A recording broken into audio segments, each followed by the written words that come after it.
Hello and welcome to my channel, In Search of Wonder. My name is Anne and these are all my weekly wonderings and wonderings.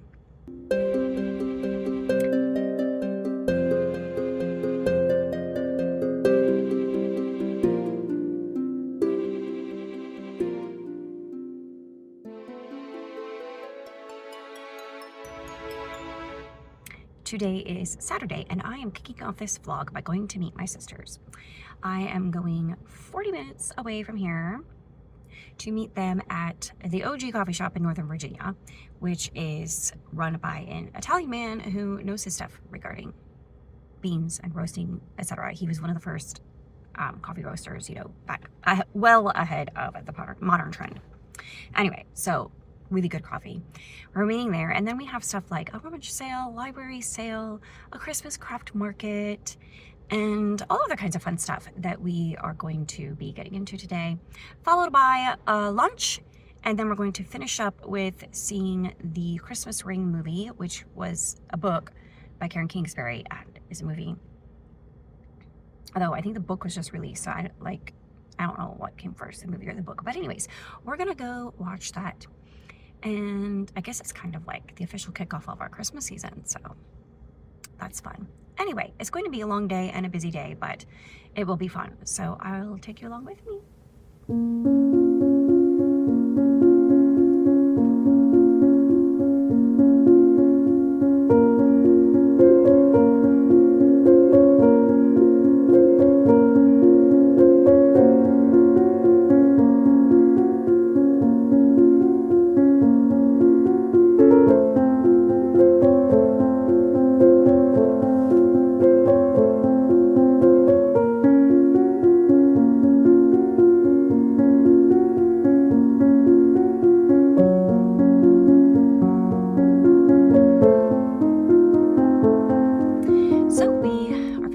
Shop. I got one of their fall specials, a spiced honey Americano.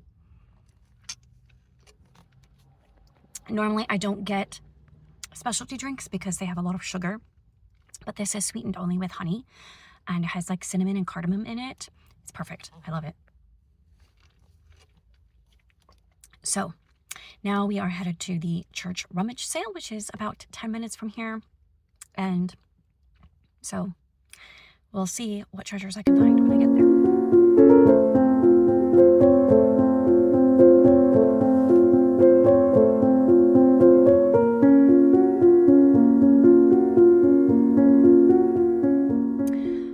Okay, so sorry, this is really dark. I'm in a parking garage, but the church rummage sale was a bit of a bust. First of all, when we got there, I was like, oh, duh, I don't have cash. And they were not equipped to take cards, of course. If I'd had cash, it's possible I would have found a few things of interest to me and bought some things, but as it was, I didn't have cash, so I didn't. So now we are at the library sale, but it doesn't open till 10 and it's 9:40, so we're going to go to another coffee shop instead.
did get some things at the library book sale. I didn't want to film in the parking garage because it was so dark there. And then when we got to the Christmas market, the parking there was ridiculous, and I had to circle the parking lot for quite some time before I finally found a spot. And so then I just went inside to meet, and then when I was done, I didn't want to sit there and take up that spot when someone else might want it. So I am now at our next destination, but I'm a few minutes early, so I am going to show you what I got at the library book sale. The first book I found was actually this one, Christmas by the Book by Anne Marie Ryan.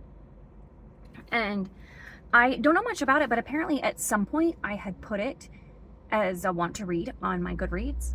And so a bookish Christmas story, I mean, what's not to love? So I don't know if it'll be any good or not, but it's always good to have a nice Christmas story to read this time of year. And then I picked up William Henry is a Fine Name by Kathy Golke. I've read a couple books by her, really like her writing. This is one of her earlier books, pretty sure. And then I got Oh, Clap Your Hands, a musical tour of sacred choral works. Choral music is my jam. I love choral music. I'm a choir director. However, I mostly do not classical choral music, typically, not at this point in time. I used to do more at the school that I worked at previously. This one doesn't have an actual choir. And like currently right now, the staff choir is learning Jesu Joy of Man's Desiring. But normally we're learning like children's stuff, like I don't have high school choir or anything. And my church choir doesn't sing like classical sacred music. They just sing like more contemporary. So anyway, I do love sacred choral music. So I am excited about that book.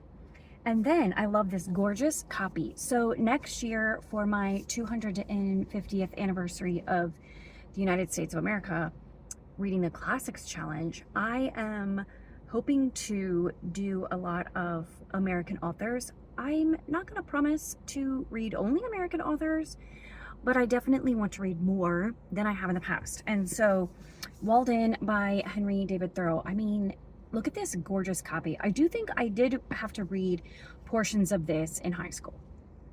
So, but I definitely didn't. I don't think I read the whole thing. I think I just read portions of it. And this one, it's a hardcover. It's got this beautiful autumn cover. So it's like ideal to read right now. And it would qualify as essays for the challenge. So I could read it right now. And I just might, or at least parts of it. And I love like the ink. I don't know if you can tell, but it's brown. So it's just a beautiful copy. So I'm looking forward to at least dipping into that a little bit. And then this is an author whose book, one of her books I just happened across once and just really enjoyed it. It was set in South Carolina during the Revolutionary War. And then this one, Jubilee Trail, I was interested in reading during the Prairie Trail readathon that I did in August, but I didn't have time for it. And it is on Kindle Unlimited, which I have access to at the moment, but I like having an actual copy of it. And yeah, it's a vintage book. She was publishing in like the 60s and 70s. Let's see, this one was originally published in 1950, copyright renewed in 1978. So anyway, I liked the one book by her. I don't know if I like others. This is Jubilee Trail by Gwen Bristow, but I mean, it's in perfect condition. Looks amazing. And then this one looked really interesting. So this is based on a true story. Now, I think it's significantly reimagined. So I don't think it's a factual biographical story, but it's based on a true incident. Inspired by a true story, the Wharton plot follows renowned novelist Edith Wharton through the twilight years of the Gilded Age in a city she once loved so well, telling a taut tale of fame, love, and murder as she becomes obsessed with solving a crime. Now, I don't know what of that is true. I'm hoping that there's information at the end that, will tell me what happens in here that's true and what is made up. But I was fascinated by it. So anyway, this also kind of coincides with reading more American authors next year. So good one to add to my collection there. And then I have Ernest Hemingway, The Old Man and the Sea, another American author. And this is a short book by him. I have read a couple by him that I actually liked, but this one I don't think I've read. Again, I may have read it in high school, I'm not sure, but I definitely want to read it. So, and this is a nice copy in excellent condition. So that is my library sale haul, and now I'm going to go meet my sisters for some lunch / early dinner. See you later. Bye. Amazing. Really good.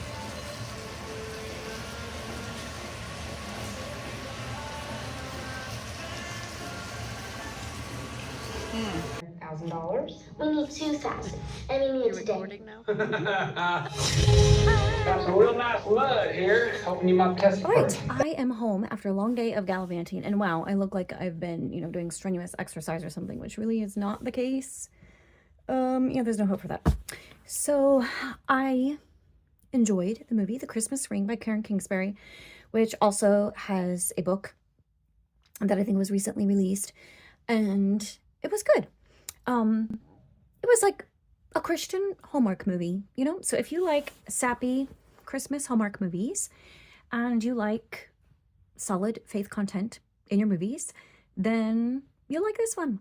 Like my one sister said, and I would agree with this, like it got off a little bit to a rough start, but then they kind of like found their groove. Now I know that typically movies aren't filmed the scenes aren't filmed sequentially, so I don't know why it seems to be that way, but it's true. Like initially I was like, oh, this is poor acting, I don't know, not even just acting. Like there was just maybe some of the editing was a little bit, I don't know if they just did it very quickly or just didn't, maybe couldn't afford the best that's out there, which is probably true.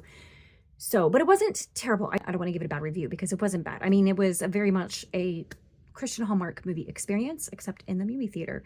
And we all enjoyed it. I shed a few tears, sappy Hallmark movie. Some people will probably object to the fact that, because I hear a lot of you saying this when it comes to books, you strongly dislike the miscommunication or lack of communication trope in books. Well, that definitely happens in this movie. It takes up about, I don't know, it's getting towards the end, and there's this scene that happens, and there's a lack of communication, and so the woman starts imagining the worst and personalizing it when it didn't have anything to do with her, at least not in the way that she thought. Anyway, I'm trying not to give spoilers, but some people will object to it because the miscommunication trope can be overused, and also it can come across as very thin, in which case, in this case of this movie, it could be argued that way. Personally, the miscommunication trope doesn't bother me most of the time because my father-in-law, well, my father as well, but my father-in-law as a pastor has done a great deal of counseling, and one thing that he says often is that communication is 99% of the problem when it comes to relationship issues, and a lack of communication or poor communication or thinking you have communicated when you didn't communicate as well as you thought you did, etc. And I think that's the reason why it's very common in books, particularly books focused on relationship. And I think probably we're just not aware how often it comes up in real life. And the scenes that I see in books that other people are like, oh, this is, totally like if she would just talk or if he would just talk, well, duh. But, and I'm sorry, I'm not like being mean to anybody personally. I'm just saying, yeah, clearly, if we all just talked and if we communicated clearly and if we communicated effectively, then we would have a lot less disagreement. But the fact of the matter is we don't. We just don't. We don't communicate very well. So that's my little soapbox. But anyways, the miscommunication trope was definitely there and is definitely a strong part of the storyline. So just know that going in, because I know a lot of you find that annoying. And so you might find that annoying in the plot in this book and or movie. However, if you just want a fun Christmas Christian Hallmark movie with all the feels and the sappy storyline and the relationships and the Christmas miracles and all of that stuff with a strong faith element to it. I think you will enjoy it. I enjoyed it for what it was. It was fun to watch it with my sisters. Honestly, when we got into the movie theater, I was so sleepy. I was like, okay, I'm probably going to fall asleep because it's just going to be, like a cheesy movie. But I actually did not fall asleep. I stayed awake for the whole movie and I enjoyed it. So there you have it. So that was my very long day. And then I came home and I just got in the mood to make something. So I made some pumpkin bars and they are currently in the oven. And then I'm going to just read a little bit and relax the rest of the evening. Those are my plans. So I wanted to be finished with Rilla of Ingleside by the end of this weekend. And that gives me until tomorrow night. I don't know if that's going to happen. We'll see. Tomorrow, Sunday, is sort of a slower day. I mean, it's got all kinds of church stuff going on and choir practice and all that stuff, but I might be able to finish it by tomorrow night, but it's not going to be done by tonight. But hopefully, by the next time I sit down to film a clip, I will have finished Rilla of Ingleside and started Northanger Abbey, which I was supposed to start last week and didn't. Well, this week. Actually, I was going to start it last week. This week. What am I talking about? I'm getting so confused. I was going to start it this week, but I didn't. But I want to. So I want to finish Rilla of Ingleside first. And then I will pick up Northanger Abbey. And the other books that I want to pick up during the course of this vlog are the essays.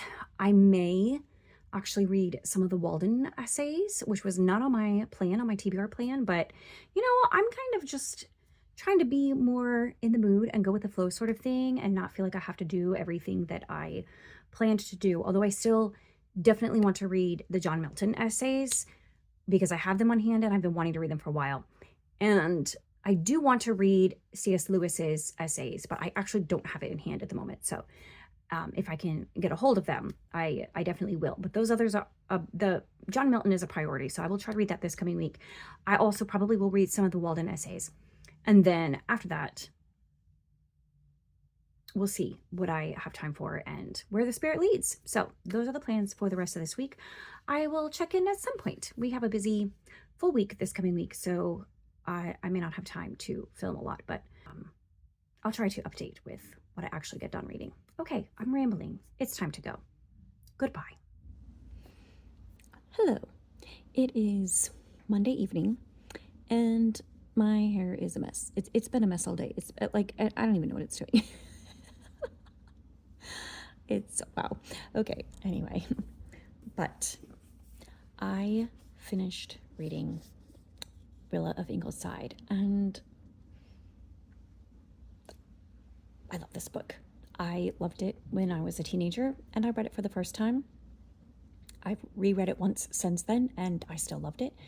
And I read it again just now, finishing up my reread of the entire Anne series, and I loved it just as much and possibly more than I did then. It has gotten better with age, even though you could make a case that it's largely a young adult book. It's definitely a coming of age story. 100% fits squarely in that peg. That peg fits squarely in that, yeah, whatever. You know what I mean? It's YA, but it's so good. It has much more maturity and depth to it. For multiple reasons. I think primarily because the setting is World War I, and that permeates the entire story. And it is part of the driving force of our characters' growth and development. All of the characters change because of the war as it goes on, but in particular, our primary character, Rilla. This is Gilbert and Anne's youngest daughter.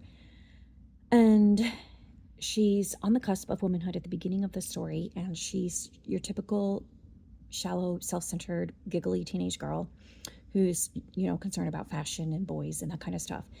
But as the war starts early on in the book and it begins to affect her life personally, and she has to make sacrifices and she has to make hard decisions and mature decisions, and she grows and she develops and becomes a young woman of 19 years old by the end of the story, someone who's been through a lot, but has ended up better on the other side of it and changed for the better. It's just so good. There's so much depth to this coming of age story, unlike some others that I have read. You know, we have the usual characters that we've come to love that live in Ingleside.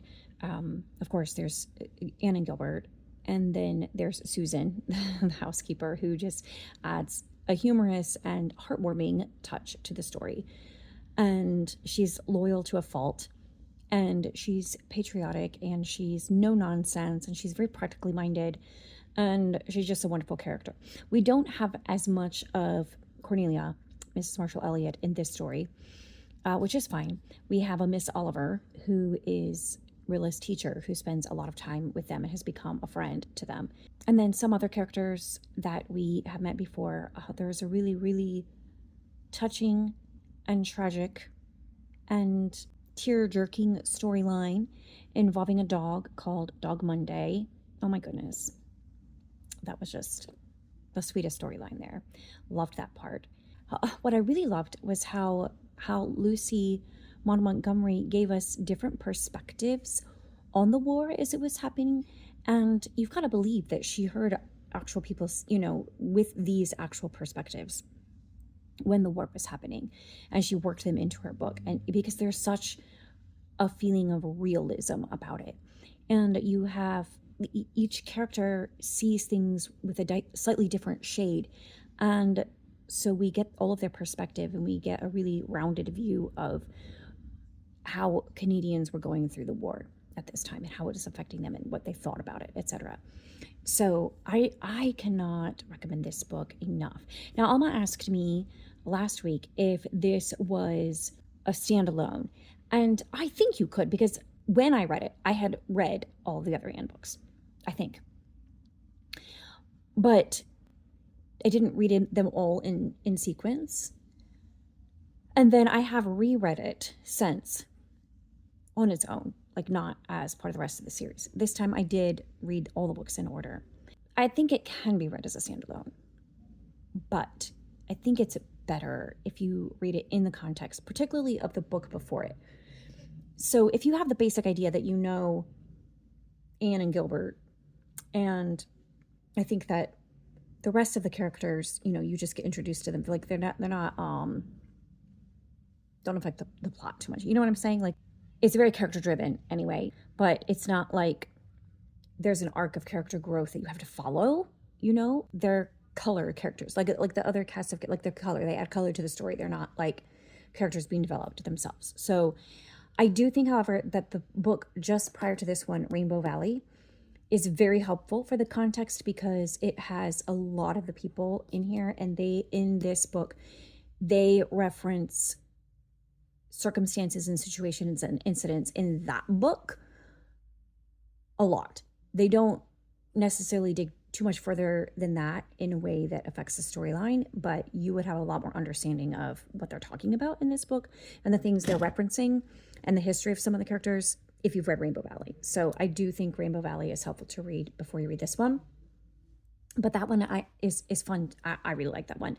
And that one, honestly, can be a standalone because it introduces you to some new characters that aren't anywhere else in the Anne series, and they show up in this book as well to an extent. But really, Rainbow Valley is largely about them, and it's the only book in the series that's largely about them. So Rainbow Valley is a standalone, but I think it's helpful to read that one before you read this one. That was long and convoluted, so I hope it was helpful. So I read that one and I gave it 5 stars. I'd give it 100 if I could. Like, part of it's nostalgia, but part of it's just a really good book, and just it's funny, like laugh out loud hilariously moments, but also moments where you cry. Lots of tears in this one, because there's a lot of tragedy that happens because of the war, and it is a very emotional book. So Rilla of Ingleside, loved it. And then I also read this one. I just want to mention. This is called Prayer, Care, Share. This was a book that our entire church read over the past few weeks. We read a few chapters a week, and then we discussed them in our small groups. And it's about practical evangelism. And I actually found it really very easy to read and very, very helpful in that it synthesizes everything that you already know about sharing the gospel and sharing the truth with other people, but it synthesizes all that information into practical steps and gives it a framework that you can work within, like a plan of action, so to speak, that's really practical and biblically grounded and workable, if that makes sense. And I found it very helpful. And, as a church, is something that we're trying to implement individually among, the congregation, but also in small groups and then the church as a whole. I think it may be independently published, but both of the gentlemen who wrote it are professors at Liberty University, I think. So anyway, I enjoyed the read. I found it helpful, and I didn't agree with 100% everything in it, of course. That's a rare nonfiction book that I do, but especially Christian nonfiction, but all the same, I found it very useful and helpful. So what am I reading next? Well, I've already picked up Northanger Abbey. I read the whole first page. Yes, I started that at 11 o'clock last night or something. Didn't get far. So I'm reading that. Still reading Shirley. And I'm also going to read this week, Areopagitica and Of Education. Areopagitica is about free speech, and Of Education is about education. I bet you didn't guess that. I know. Anyway, I am looking forward to reading this. It's not very long, but I do think I'm going to have to think. So I'm going to read a little bit at a time and see how much can sink into this noggin. Maybe not much, but we're going to try. We're going to really try. Okay? So those are my immediate plans this week. And once I'm done with this, I may think of picking up something else, but for now, this is what we're focusing on. This, Northanger Abbey, and Shirley. So I'll have an update in a couple days. We'll see how much I've got done.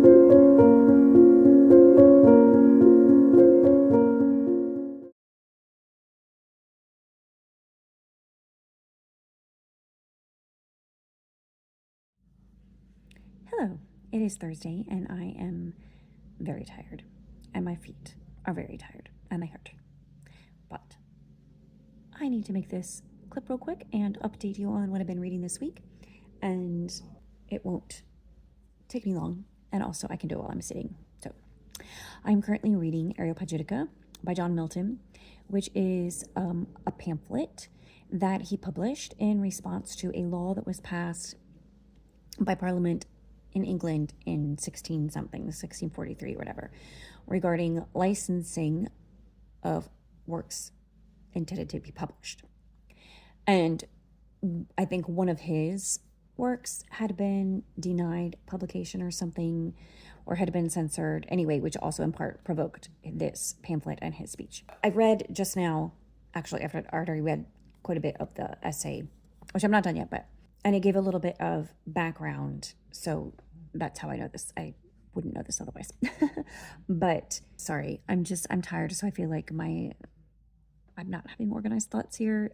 And anyway, so hopefully you can understand my little bit of rambling here. Anyway, so John Milton wrote this pamphlet, or at the beginning it's called a speech. So I don't know if he actually spoke to Parliament, but anyways, it lays his arguments against licensing of literature, specifically literature, any kind of written published work. So he was specifically addressing printed words and the licensing thereof in England. And apparently his speech or pamphlet, whatever it was not super effective because it took another 50 years, I guess, for England to discontinue licensing publications. It's very dense because it's, King James English, and it is complex and he's arguing using his knowledge of history, more contemporary to his time, but also ancient history in Greece and Rome, etc. And so I'm having to read slowly. I'm going to be honest, there are some passages that I'm I'm reading them, but I'm not 100% fully comprehending them. But I'm reading them, and I'm getting like the gist of it, of his arguments and what he's trying to say. And since I'm not a student at the moment, I feel like that is sufficient for my life. I'm just trying to understand his primary points and his primary arguments. And I think at some point I will probably make a separate video about this, because it's a whole convoluted subject that has a lot of nuance and parts to it. And so I don't feel like I can adequately work through what he's trying to say and my thoughts about what he's trying to say in a weekly reading vlog. So I will probably, maybe, if I have time to collect my thoughts and organize them in a coherent way, make a separate video about this. But I am finding it very interesting. I'm also looking forward to reading his essay about education in this book as well. And that, of course, is for my Reading the Classics challenge. For the Jane Austen 250th birthday celebration, I am reading Northanger Abbey. This is quick reading. I'm on page 75. I'm almost to chapter 6 of the first volume. I don't know how many chapters are in each volume. Oh, looks like 10 to 15. And there are only 2 volumes, so 15 and 16 chapters. Okay, so I'm not quite halfway through the first volume. Anyway, really enjoying it, of course. I mean, we would expect nothing less, but it has been a while since I've read Northanger Abbey, and I remember very much enjoying it when the last time I read it, and I am similarly enjoying it now. Each of Austen's heroines are just so different, and yet they're each so real. And Catherine Morland in this book is such an ingenue kind of character. She's so naive and innocent, but she's not stupid either. She has, the street smart that comes from, growing up in a large family and having a bit of a free and rollicking childhood, it sounds like from the description. And I love how Austen sets us up with her childhood. Like we get introduced to her when she's like 10 years old. We don't really get scenes from her life, and we don't get a full biography of Catherine Morland, but we get glimpses of her as she's 10, and then as she matures until at the point where the story actually starts, when she's like 17 years old and she's embarking on her life as a young woman in Bath. She's such a charming young lady, but she feels very young. Like, this is the most YA of Austen's books. It's funny to read it just after reading Persuasion, because Anne is a very mature character. When you read the book, like, you feel her maturity. When you read this one, you feel Catherine's lack of maturity. Not that she's immature per se. There are moments when she's very immature. And there's some aspects of her youth that are obvious, but Anne is very much a mature character who's experienced a lot of things. At the point we meet her in the story, she knows who she is, whereas Catherine Morland, like, she doesn't even know what her options are. She's just at the brink of figuring out what's out there before she can even decide who she is and what she's going to be and choices she's going to make, etc. And yeah, she has a solid grounding, like I said, coming from, being raised in a large family with a certain amount of freedom and the independence that gives. She has that too. She's not anybody's fool, really. I mean, she gets put upon occasionally here and there. She has some hard moments that she has to go through with friends and stuff. But at the same time, she's not stupid. She's such an interesting young woman. And Henry Tilney is just so charmingly fun. He's the most fun hero in Austen stories. So I am enjoying this. Last of the Austen reads. Well, unless I read Lady Susan in December, which I might. And I am steadily making my way through Shirley as well. I feel like I say that every time, but that's what I'm doing. So I just keep reading a chapter every day. The last chapter I read was very interesting because she was describing like this annual Sunday school picnic thing. Like, you know, Anne of Green Gables, that's a big deal for her in her small community. Like, she goes to a Sunday school picnic. And this is a huge, huge deal. It's three adjacent communities do this Sunday school picnic together. And they have these traditions that are associated with it. They, like, everybody in the community gets involved. It's not just for the kids. It's like all the adults and all of the church members, they get together. There's a whole thing. There's a whole sequence of events. And it describes it as being like thousands of people there from these three communities. Like, almost seems like every single resident gets involved.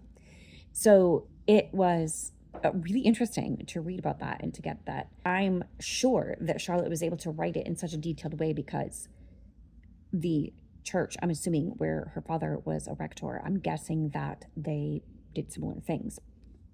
And so she was able to describe it in such detail. But it's really not about events like that. It's really very much about the inner lives of our main characters, which is honestly two young women, Shirley, the title character, as well as Caroline. And every now and then, Robert Moore, the gentleman of the story, the hero of the story, so to speak, we see him as well, but we see him more from the women's perspective, either Caroline or Shirley. We don't really get directly into his perspective. So it is very interesting. The story is moving along. There's some tension that's going on occasionally, like off and on, as I mentioned before, regarding the mills and the machines and, you know, the Luddite rebellion, all of that stuff. So it adds an element of tension to the story. But honestly, there's tension between Shirley and Caroline, because Caroline is in love with Robert Moore and Shirley is falling in love with him, and Caroline knows that because Shirley is wealthy and also owns the mill where Robert Moore is like the manager or whatever, or I'm not exactly sure how it works, or maybe she owns the property. I think she owns the property where the mill is. I think he owns the actual mill, but she owns the property. And so Shirley and Robert Moore are like inextricably bound in business, which gives them a basis for their relationship. But then, you know, she's definitely interested in him and he seems to be interested in her as well. I don't even know where I was going with that. I'm telling you, like, brain is fried. So anyway, I'm finding it interesting and I'm enjoying reading it. I think the name of the title of the next chapter, I just need to wrap this up, but let me tell you what the title of the next chapter is, which the genteel reader is recommended to skip. Low persons being here introduced. I thought that was funny. I also think it's funny how many of the books I have read recently have featured young women coming of age and how differently it's presented in each case, but also there are threads of similarity. Caroline, for one, in this book, Shirley, is a young woman coming of age, and then obviously Catherine Morland here, and then Rilla of Ingleside as well, which I just read. All of them have that common thread of a young girl on the brink of womanhood and growing into womanhood as the story progresses. So I just think that's interesting. It's not all that unusual, I guess, because a lot of books have that as a premise, but the fact that that's all I seem to be reading at the moment is interesting. Okay, I'm going to stop now because I'm just rambling. So I will probably make a quick clip tomorrow to wrap up my week. I'm planning to go to yet another library sale tomorrow, and so we'll see if I find any treasures there. And yeah, other than that, nothing very exciting happening. So that's all, and I will see you in a bit. Hello. I apologize for the strange angle, but I am about to embark on my Friday afternoon, which is a very exciting lineup of yet more errands. I live a very exciting life. I know, you're jealous. I'm going to go to the post office. I'm going to go to the bank, And I'm also going to pop into library book sale just across the street from here. And there's a Dollar Tree in the same shopping center as the post office, so I think I will pop in there as well. And my favorite coffee shop is right there, and the post office is right there. So yeah, I think we all know I'm going to be popping in there as well. So yeah, I'm going to go off on this very exciting lineup. Those are my hot plans for the evening. And I will hopefully be able to show you what exciting things I find at the library book sale, but we'll see. We'll see if anything is there or not. You know, you never know. Sometimes you get like tons of things like I did last week, and sometimes there's not much. So we'll see. All right, anyways, off I go. Okay, I just had way too much fun at the Dollar Tree. The post office took all of 30 seconds, but I spent, I don't know, 30 minutes? What time is it? Yeah, probably about 30 minutes in the Dollar Tree browsing. They have all their Christmas stuff. I bought boxes for my baked goods because those always sell out really fast that I give as gifts. And they had a bunch of socks there, like novelty socks from like movies and TV shows and candy, different kinds of candy. So I got a bunch of socks for stocking stuffers for particular people in my family who have certain interests. Oh, and these gift tags were so cute. Like, better than your typical Dollar Tree sorts of things. And there's 18 in each bag. So cute. I'm very particular about my gift tags for gifts. I just am. So, that was fun. Now to the bank, which will not be quite as much fun. And then to the library book sale, which will definitely be a lot of fun.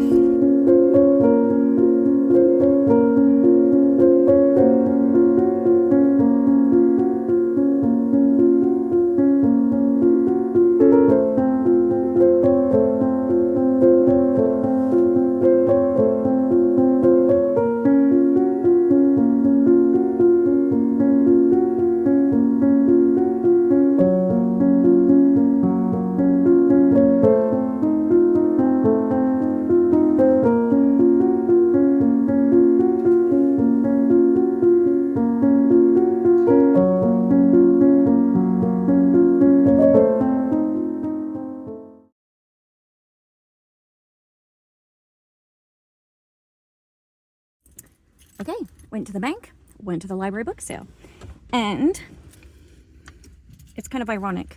The car next to me, there were two women standing next to it as I was coming to my car, and they're like, "Oh, is this your car?" And I was like, "Yeah." They're like, "Oh, I'm sorry, we're just showing and telling each other what we got." So I thought that was funny, and so they got out of my way so I could get in my car, and now I'm doing the same thing except virtually with people on the other side of the internet. So that's kind of funny, and now I feel super awkward because now they're back on this side of the car. So I'm gonna wait a second here. Okay. Anyway, everybody wants to share what we got at the library sale. I was a little bit disappointed, and I had noticed this trend that this particular library was starting to do. They were starting to like pull out some really nice editions of books and charge a little more for them, which makes sense. I mean, for vintage books in particular, I totally understand. For, you know, really nice books, good quality books, yeah, absolutely. But this time around, I don't know, whoever was in charge of that was very loose in their concept of special edition and really nice condition. Because they had plenty of books. I pulled out quite a few books in their section of like high quality books, which was like the majority of their fiction, they had said, was high quality. I pulled out quite a few that I would have bought if they were the regular price, but I was not going to pay more for them because they were not special edition books. They were just the regular old book. And I'm not talking about like a vintage first edition. I'm just talking about like just the regular book. Some of them were like they had sticker residue on them. Like one of them had obviously been like laminated for use by a library or something. Like, you know, sometimes they laminate the soft covers.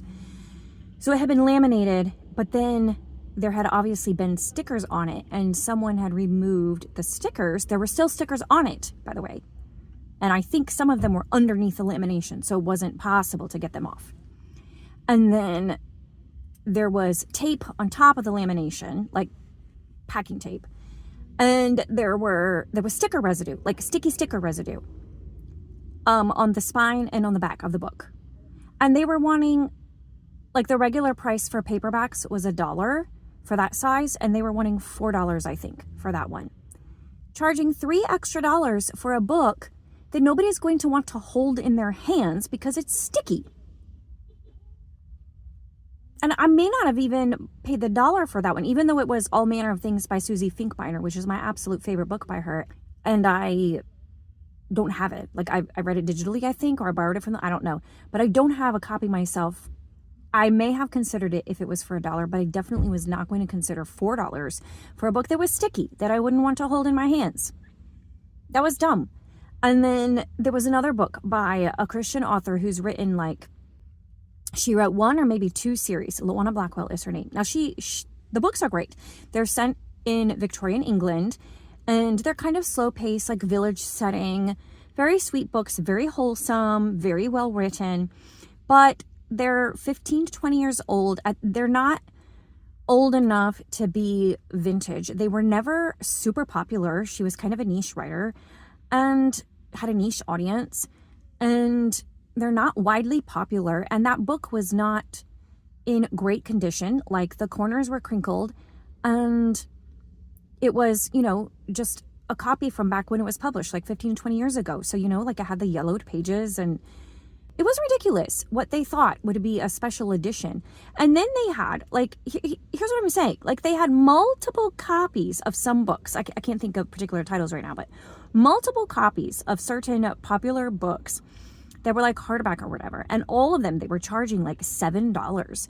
Like, if you have 4 or 5 of the exact same edition in the exact same condition, it's not that special, honey. Like, there's this economic law of supply and demand, right? If you have 5 to 7 copies of these at a library book sale, that means they're a dime a dozen. You should not be upcharging for them. And the fact that they should know that large numbers of resellers come to library book sales. Resellers are not going to pay $7 for a book that they can then resell for $10. It's not worth it for them. So I was very disappointed. More than disappointed, I was a little bit like, who is pricing your books? And, like, they need to learn some things about books and their value and what people are willing to pay for used books. And what is considered good condition, by the way, it needs to have no creases on the spine. It needs to have no crinkling, no yellowing pages in order for it to be like new condition. And that's what they were saying, like new, recent prints, excellent condition, special editions. Anyway, but I did find a few things. Let me show you. So first, for the regular price of 50 cents, I got this small paperback of Mistress Pat by Lucy Maud Montgomery. Now, I do not have Pat of Silver Bush, which I think is the first one in this, and I think it's duology. But I want to get this because Emily is the next series I'm going to read. I have all the Emily books. And so once I'm finished the Emily series, this will be my next one that I read. And, oh my word, I'm so excited about this. Correct me if I'm wrong, but I do believe that this is the book that Charlene and I picked, like, I should know, right? That Charlene and I picked to read in December, one of the 3 options. One option is Lady Susan, and there were 2 different books about Regency era Christmas, and I'm pretty sure this is one of them, Regency Christmas Traditions, Jane Austen Christmas. And I'm also pretty sure that this was the one people were saying they were having a hard time finding. I might be wrong. It might be the other one. I didn't look it up. All I knew was like, oh, I'm going to get this and read this in December for the Jane Austen 250th birthday celebration. I could be wrong about that. So when I go home and look it up, I may be wrong. So don't take my word for it. At any rate, I'm going to add it to my Jane Austen collection. That's a no-brainer regardless. And other than that, I didn't really find anything of super interest.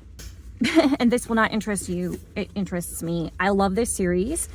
These are books that use instruments like orphan instruments, classroom instruments, And they have folk songs and then original composed songs, some of them. And then they have ideas for playing these songs with students. And what I really like about this is that I started this year a music makers club at school, which is on Thursdays. And the whole idea is playing instruments and making music with instruments and experimenting with it and composing. And so this series, I have a couple in this series. This series is like all about that. So it will give me a lot of good ideas and inspiration and also easy plans that I don't have to think too hard about. So that was my library book sale. A little bit disappointing. There's one more tomorrow. So that will probably go in next week's reading vlog if I am able to go there. There's one more in the area that I want to go to and see if I can find some more things, and hopefully they don't have everything priced up ridiculously. So that's all for now. That's all for this weekly reading vlog. Please let me know in the comments if you have been to any good library sales lately. 'Tis the season, at least around here. That's when they often happen. They happen in the spring and fall a lot of times. So let me know if you've been to a good library book sale recently, if you got any good finds. I know Alma's always getting good deals at her library book sales, so you should go check out her videos as well if you like that kind of thing. And also what you have been reading this week and what is interesting you in your reading, what you have enjoyed and what you haven't enjoyed. Tell me all of it. I want to know. Let's chat in the comments, and I'll see you next time. Bye.